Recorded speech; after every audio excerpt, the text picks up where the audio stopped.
awukhuluma imoto ulale ngokuqhubayo ulale ungazazi bayehobololo udlule kanjani wothuke xa unyuka pha hayibo sendilapha sidlule kanjani endaweni ethile le moto iqhutywa ngubani yile ngilo sifunda ba 2023 okanye 2320 ndiyazi zoyithini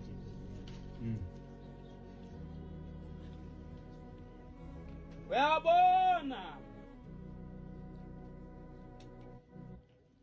ndithuma isithunywa phambi kwakho uthi uThixo ndikunika isithunywa ozohamba naso sikugcine ukuba sikugcine endleleni sikufikise endaweni uyofika lapho uyakhona ugcinwe sisithunywa silumkele uthi uThixo ulumkele sisithunywa endikunike sona uba masikugcine siyokufikisa endaweni oliphulaphule izwi laso mamela izwi laso ungazenzeli musa ukusiphikisa kuba asikukuxolela ubuko ayiphikisa le ngiloso enikwe nguThixo ayinalo uxolo kuba igama lami likuso kuba mna Thixo ozibize ngami into yoba wena ngumntwana olandela uThixo igama laso likuso ke ukuba uthe waliva ilizwi laso wenza konke lokuthethayo ndoba lutshaba kwizintaba zami nkosibusisi le ncwadi iyasifundisa uba masiye kuthatha izibhamu siyobulala intshaba zethu ngoba sithatha isono somuntu okwenze into embi sithathela kuwe xa uyombulala uqabule ngilosi ngoba yona izokulwela le ngilosi yonke into eyenzekayo embi ikugadile kodwa xa inguwe owenza izinto ezimbi uyolahla amaphampas emlanjeni hayi babetotishalazi bawuzela ngo unto you woe unto you andaba bethetha ukuthini kodwa babedla ngokutsho kanjani ndiyafuna ke ukuthi bazali bam xa ndizawuyekayo esiXhoseni kukhona isaci okanye iqhalo elithi imbovane ezincinane ziyawuchitha umyezo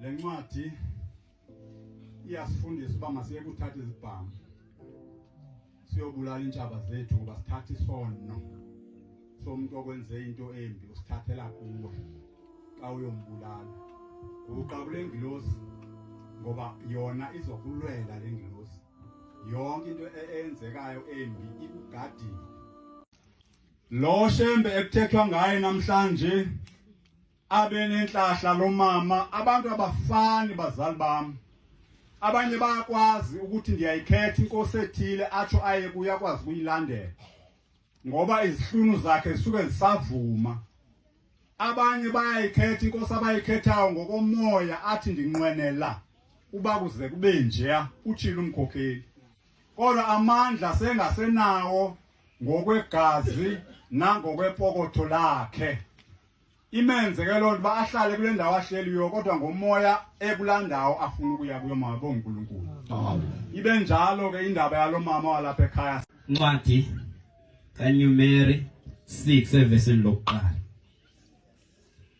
wathetha uYehova kuMoses esithi ithi le ncwadi kwakuthetha uThixo ethetha nomuntu ogama kuthiwa nguMoses isithunywa sakhe qhubeka thetha konyana kubaKaIsrayeli uthi uMoses uthi uThixo ndiyakuthuma Moses hamba uye konyana bakwaIsrayeli othi kubo udlulise izindaba kubo indoda nokuba yinkazana ukwathi utata manci ukhona u50-50 niyamva uThixo ubuthini pha uthi indoda akaqali ngumuntu ongumama bafika belungu basiqhatha bathi ladies first ngoba bayabona abantu abamnyama bazophila bazoba strong sibathomalalise amandla qhubeka baba. Indoda nokuba yinkazana. Ithi ke le ncwadi ethunywa uMoses indoda nokuba yinkazana okanye intombazana Xa ithe yazibalulela. Xa uthe wakhetha uThixo omkhethileyo iyekile ke ngole. Esibhambathisweni. Esivumelwaneni osenzileyo wena noThixo. Esibhambathisweni sozahlulileyo. Ezahlulela kuYehova. Wozahlula newayini. Antso ke indaba. Yawugile kapho bendingayanga khona ke. Hayi mina bengiqonde ezinweleni. Hayi ningixolele ngewayini. Qhubeka baba. Wozahlula newayini nakwisiselo esinxilisayo. Angaseli vinika yawayini. Na vinika yasiselo sinxilisayo. Angaseli nancindi yazidiliya.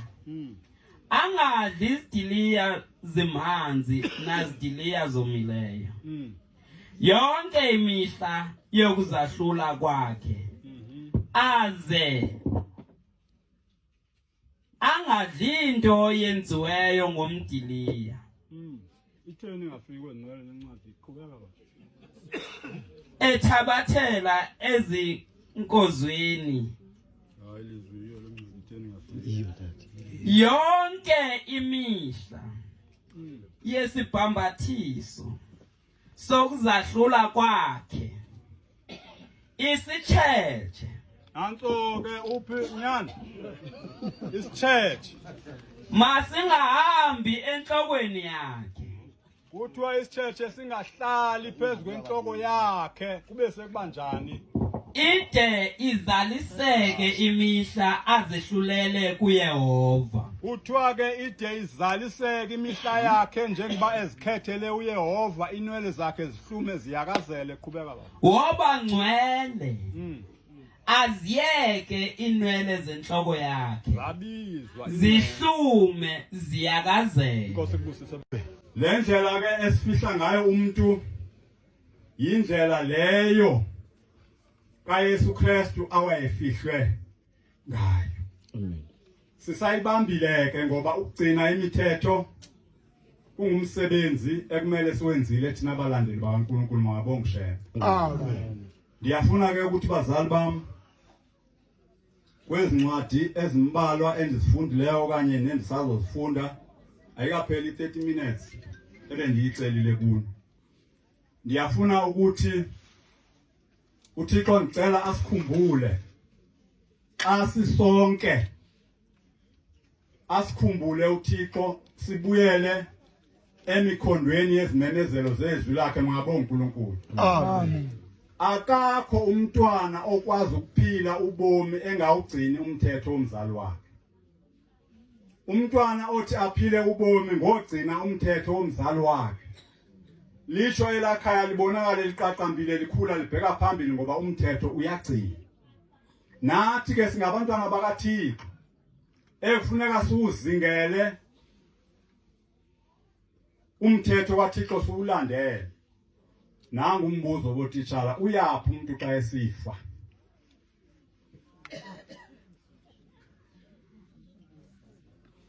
Amen. Phendula uma wami uthi umzimba ushiye kaphi? Umzimba uyapi? Uya kuThixo. Umoya uya kuThixo. Kodwa khona lapha aqala khona. Genesis 15:15. Kukhona lapha aqala khona phambi koba ayofika kuThixo. Khona lapha aqala khona Genesis 15:15. Akavela ndule nje awufika kuThixo ngoba uzelwe lo muntu. Funda. Wena uyakuya koyihlo unoxolo ungcwatywe uyingwevu enkulu. Nkosi kubusise. Bendithe ushembe ngibani? Thixo. Thixo wethu sonke nawe nguThixo wakho. Into nayo nje into ebuhlungu ukuba awumazi yena kodwa uyakwazi. Ngelinye ilanga funda baba Moyisoti ngenze nginikele mic ngixole. Voice up your voice. Yes. Exodus isahluko sesithathu verse 5. Musa kusondela apha. Ithi le ncwadi Moses ungasondeli apho. Khulula imbadada zakho ezinyaweni. Unyana mangazinxibanga ngesihlangu. Bantu awuzinxibanga nyana. Yingoba kutheni olwethu phendula. Musa kusondela apha. Khulula imbadada zakho ezinyaweni zakho. Kuba lo ndawo umi kuyo engumhlaba ongcwele. Nkosikubusise. uMoses uthetha noThixo okanye uThixo uthetha noMoses. Uyeza uMoses wolusila sebona ukuthi kuyatsha phaya sondele. Atha usondela athi uThixo hayi Moses ungasondeli. Apha kukhona ubungcwele njengoba ndilapha mina ndinguThixo. Wayengabethetha noThixo face to face. Ayiphendulani bathi ngotitsha. Wayethetha noThixo alokuMoses face to face. Face to face bekhona bobabili.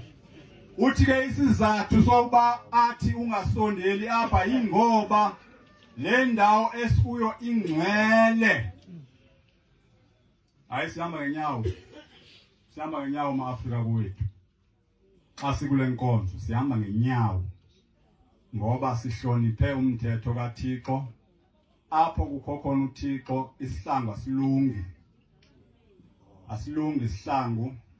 Ngizokwenzela umzekelo uma ungena pha egate uhamba ngesihlangu. Uhambe ungena endlini. Ubona sowuse carpeting okanye sowuyi-tiles ba there's something endiyinyathele yandithi. Unyawo isihlangu asikuxeleli. Kodwa unyawo luyasensa. You can feel into yoba ikhona lento endiyinyatheleyo. Ungekade uyofika endlini. Then ulungisa inyawo zakho uyongena endlini unjani uqili. Ulapho ke isihlangu safike safeyila khona uba sibe sizawungena apho kukho khona uThixo. Nditheni? Ndithe ngathi le nqwelo xa ihamba uthi xa ume endleleni kube ngathi yiyo hayi nguwe ome endleleni izakubhila le nqwelo. Ngoba ume endleleni. Ndiyafuna ke ukuthi bantu abakwethu le nkonzo esikuyo siyazama ukuyicacisa, siyazama ukubasindisa abantu ngoba ukhona ubuhlungu obuye benzeke ebantwini. Bavamile kakhulu abantu ukuyogileka entweni angayaziyo azenze oyaziyo. Bese kuvela ubungozi. Sicela ba ke ubungozi bungabikho. Ngoba uyogileka entweni ongayaziyo. Abantu bakhona kumele ubuze kuba ithini lento mabo uNkulunkulu. Amen. Uyibuze ba ithini lento kutheni kusenzeka ngolhlobo. Ake ndiye phaya emngcwabeni. Okanye phaya elibeni okanye ehlakeni okanye engcwabeni. Phaya engcwabeni uthilo umshumayeli nango cakwami wathi umuntu siyamtyala. Siyamfihla asimngcwabi. Ngolhlobo loba andithi sithi umhlaba emhlabeni. Amen. Uthuli elithulini. Amen. Ikhona indawo ethi umhlaba eboxini. Ayikho. Ayikho. Matthew 27:57. 27:57. Wathi ke kwakuhlwa. Ithi le ncwadi kwathi xa kusihlwa kweza umuntu osisityebi. kwafika indoda esixekweni esisityebi wase-Arimathi yelali yendawo kwakuthiwa yi-Arimathi ogama linguYosefu yayinegama layo linguYosefu owayengumfundi kaYesu naye wayefunda ke naye engumlandeli kaYesu Kristu. yena lowo waya kuPilato Waseya kuPilato yena wacela umzimba kaYesu waseya ucela umzimba kaYesu Kristu. waza uPilato wathi makawunikelwe umzimba ewuthabathile ke umzimba uYosefu wawusongela kwilineni enhle emhlophe wawubeka kwelakhe ingcwaba elisha abe eliqole eweni waqenqa ilitye elikhulu emnyango wengcwaba elo kodwa kuthiwa kwavela wonke amacebo okwenza nosiyazi namaxhwele nobani bohluleka. Wase kuvela umlungukazi othile wathi lukhona uhlanya. Niyayizwa lonto? Akasoze umuntu omnyama nxa kuthiwa makenze into enhle akanconye koloku bekwichaphaze elibi. Kwathiwa lukhona uhlanya oluhlala eNanda. Cishe lungasinceda kule ngxaki esibhekene nayo. Wase kuyayiwa ke kuye ndikhawulezile xa efika ezobanceda abantu bakaThixo abaziyo yena kodwa bengamazi yena uShembe. Wayephethe ubhoko lwakhe okanye umsimelelo wakhe ke ngokwemeko yalapha emakhaya. Olubhoko lakhe kuthiwa wafika wangena emanzini waloko liqhuba kancane ulwandle bemamele abelungu nabantu abakhona enamazwi athi thina nobawo asizanga sikubeke kule ndawo hamba lulwandle uphinde lapho sasikubeke khona. Ulapho ke kwavela khona igama lesilungu ngoba hey bake babe ngathi bangcono abantu abathetha isilungu bethetha lento ithethwa ngabanye abantu into nawo kwehluke nje languages kuphela. Uthi ke bathi ke ngowabelungu kuse point because le ndoda emnyama efike yaphi ifike yakhomba yathi ulwandle maluphindele lapho babelibeke khona lwaphindela namhlanje sikaze sive kuthiwa laphindela wabuya lweza ezindlini zabelungu.